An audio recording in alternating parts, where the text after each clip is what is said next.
Hi guys, this is Angela Timisela for DJ Mag Indonesia. I'm now sitting next to Sander van Doorn. Sander van Doorn, how are you doing? I'm pretty good. How are you? I'm doing fine. I'm very happy that you sit next to me right now. Yeah, no problem at all. Sander, what kept you busy this year? Well, I would say a lot of productions. I've been producing away, pretty much releasing a track every single month. A lot of solo releases, a lot of collabs as well. So really busy in the studio, and obviously on the road at the same time. Celebrating my radio show, the 300th edition, at the radio studio. Together with that, the festival season, Ibiza. So it's been pretty crazy. Collabs with what kind of artists? Who? Yeah, together with Firebeast and Julian Jordan, Rehab, I did a collab with.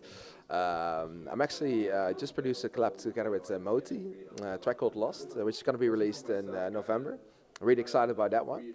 And also produced a track together with Paparesh. So a lot of different genres, and yeah, it's looking pretty good.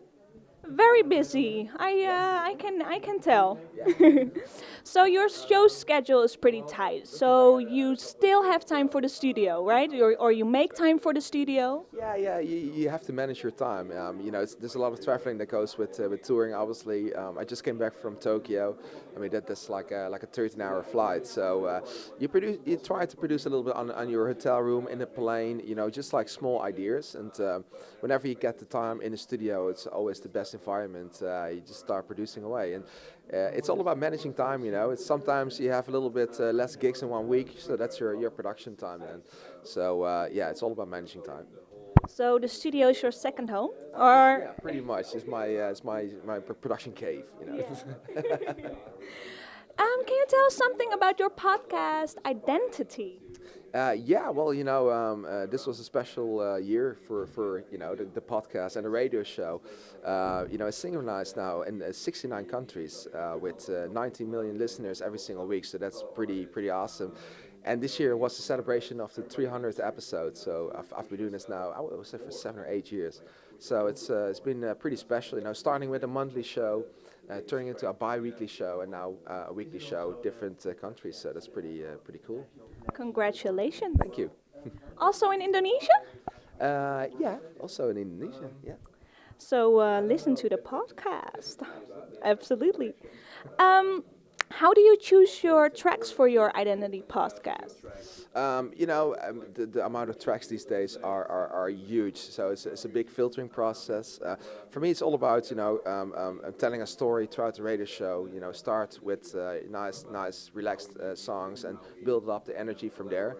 I usually do the mix myself for the second half hour. Sometimes have guest DJs mixing as well. But it's a big selection process. And obviously, since I like music in pretty much every single genre, it becomes a big pile of tracks to select from every single week. Oh, great. So tell us something about your own party tonight at ADE. Yes, well, tonight it's gonna be my party over at Escape. Everybody needs to come. I think Everyone from Indonesia, come right now. right now you can still make it. So no, it's I think it's actually already sold out. So it's gonna be packed. It's gonna be great. I'm there together with a lot of DJs in broad perspective of dance music, starting with Joe Stone, Paparesh, Moti, and Firebeat. So it's going to be awesome. What can the people expect tonight from your set? Well, I'm between the more harder DJs and Paparesh. So for me, it's going to be building up from one point to the other. A lot of new tracks I'm gonna test out tonight as well, from the label and from my own productions as well. So definitely, it's gonna be a lot of Doorn music. Very nice. I did some research and I saw the Groovebox 303. If yeah, that's right. Yeah, that's my question. If the Groovebox 303 didn't exist, would you still be a DJ right now? That's a very good question because it's kind of like a drum computer where you can also program sounds. It was kind of like an all-in sequencer. I would say that actually, created the spark for me to produce music. So I think without it, perhaps I wouldn't even become a DJ or producer in the first place. So thank you, brother. Thank you, Roland. Thank you, Roland. You did shows in Asian countries. Do you feel any difference between the European public and the public in Asia? Yeah, there's a big difference. But what I've noticed as well, because I just actually came back from an Asia tour, is that the market is exploding. It's becoming so big.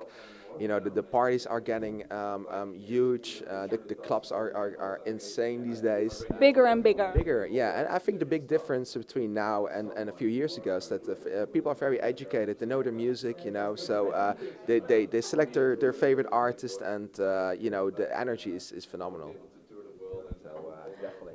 So you love the Asian public. Absolutely, yeah. It's actually it was I didn't like actually coming back. I would have loved to stay for a couple of weeks more. I played China, Hong Kong.